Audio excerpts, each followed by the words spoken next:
4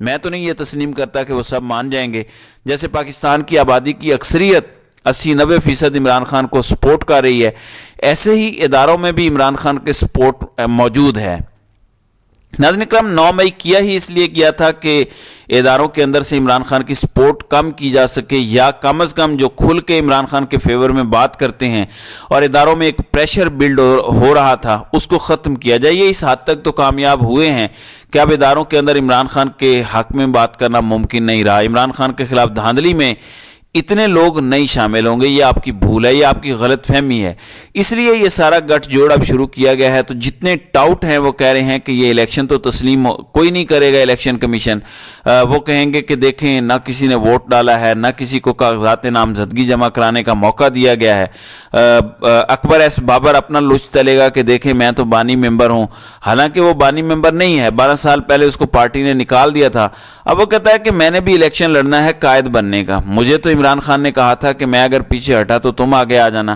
مطلب عمران خان ابھی زندہ ہے, جو بندہ دنیا میں نہ ہو اس کے بارے میں تو ایسی باتیں کی جاتی ہیں کہ چلیں وہ مجھے یہ کہہ گئے تھے تو میرا دعویٰ ہے. جو بندہ زندہ ہے اگر اس نے 20 سال پہلے تمہیں کچھ کہا وہ بات ختم ہو گئی, اب اس نے کسی اور کا نام دے دیا, اب وہ کہتا ہے کہ میں چیلنج کروں گا.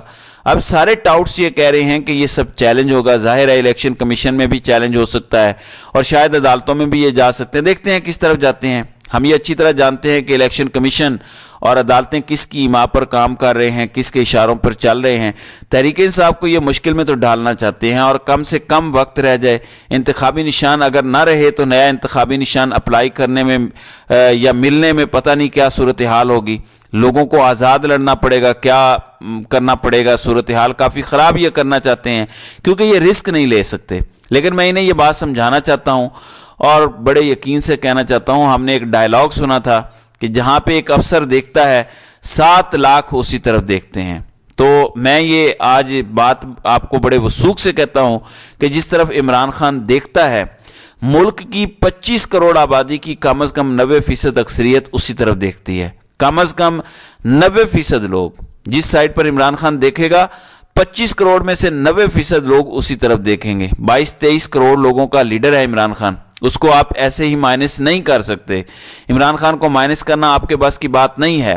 آپ ایک الیکشن سوچ رہے ہیں کہ ہم ایسے کرا لیں گے تو ملک ٹھیک ہو جائے گا, اس کے بعد بھی ملک نے آگے چلنا ہے. یہ جو 22 گریڈ کے افسر ہیں انہوں نے تو چلے جانا ہے, ملک نے ادھر رہنا ہے. آگے بھی الیکشن ہونے ہیں, آگے بھی نظام چلنا ہے, آگے بھی حکومتیں بدلنی ہیں. وہ نہیں سوچا جا رہا, بس یہی بینک کیا جا رہا ہے کہ ایک الیکشن کروا لیں, اگلے الیکشن تک پتہ نہیں عمران خان دنیا میں ہوگا یا نہیں ہوگا, اور بس پھر کھیل ختم. تو اس حد تک گر گئے ہیں کہ ٹھیک ہے ہیرو بنتا ہے عمران خان بنے, ہم اپنا اقتدار نہیں چھوڑیں گے. مطلب اس حد تک کوئی اقتدار کا حریص ہو سکتا ہے. ایسا اقتدار کا نشہ, ایسا طاقت کا نشہ ہے جس کی وجہ سے پاکستان کو یہ ترقی نہیں کرنے دے رہے. ترقی تو پاکستان تب کرے گا جب بولنے کی آزادی ہوگی, صحافت آزاد ہوگی, میڈیا آزاد ہوگا, عدالتیں آزاد ہوں گی, بیوروکریٹس آزاد ہوں گے, ترقی تبھی ہوگی. اگر ایک بندہ 22 گریڈ کا افسر اپنے بند کمروں میں بیٹھ کے ملک چلانے کے فیصلے کرے گا تو ایک بندے میں کبھی بھی اتنی عقل نہیں ہوتی کہ وہ پورا ملک چلا سکے. آج کے دور میں یہ نہیں ہو سکتا. اور پھر یہ عہدہ ایسا ہے کہ کوئی مشیر بھی نہیں رکھ سکتے آپ, کسی میں جرت نہیں ہوتی آپ کو بتانے کی کہ آپ یہ غلط کام کر رہے ہیں, آپ کے دوستوں میں جرت نہیں ہوتی آپ کو بتانے کی کہ آپ یہ غلط کام کر رہے ہیں. یہ عہدہ ایسا ہے جو صرف غلطیاں کرواتا ہے اگر آپ حکومت کے معاملات میں دخل اندازی کریں. اس لیے صاف شفاف الیکشن کی طرف ملک کو جانا ہے, جائے گا تو بہتری ہوگی. اور صاف شفاف الیکشن میں صرف ایک نتیجہ نکلے گا, عمران خان.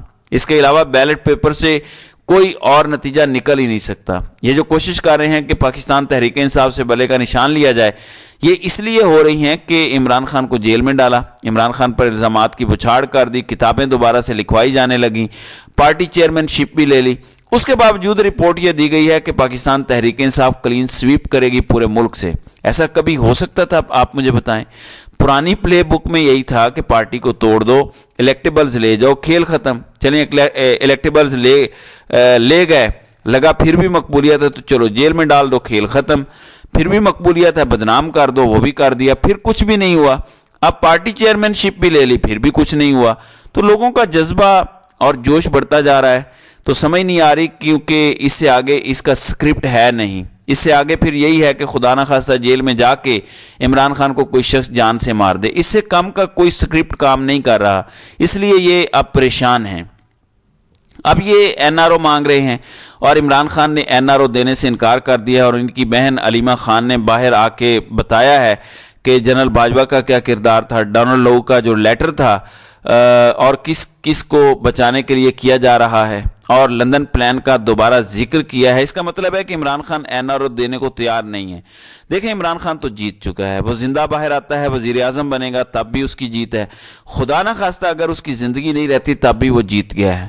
آپ کے لیے نفرت کی وہ دیوار کھڑی ہو گئی ہے کہ آپ اس کو کبھی کراس نہیں کر سکیں گے اگر عمران خان دنیا میں نہ رہا. دعا کریں, میں پھر کہتا ہوں کہ اللہ اسے زندگی دے اور ایک بار وہ وزیر اعظم بن جائے اور عوام کو سکون آ جائے, ورنہ نفرت کی یہ دیوار آپ پھلانگ نہیں سکیں گے. عوام کے اور آپ کے درمیان یہ کھڑی رہے گی اور واپسی کا کوئی رستہ نہیں ہوگا. تب کوئی یہ کہنے والا بھی نہیں ہوگا کہ ملک بھی میرا, فوج بھی میری.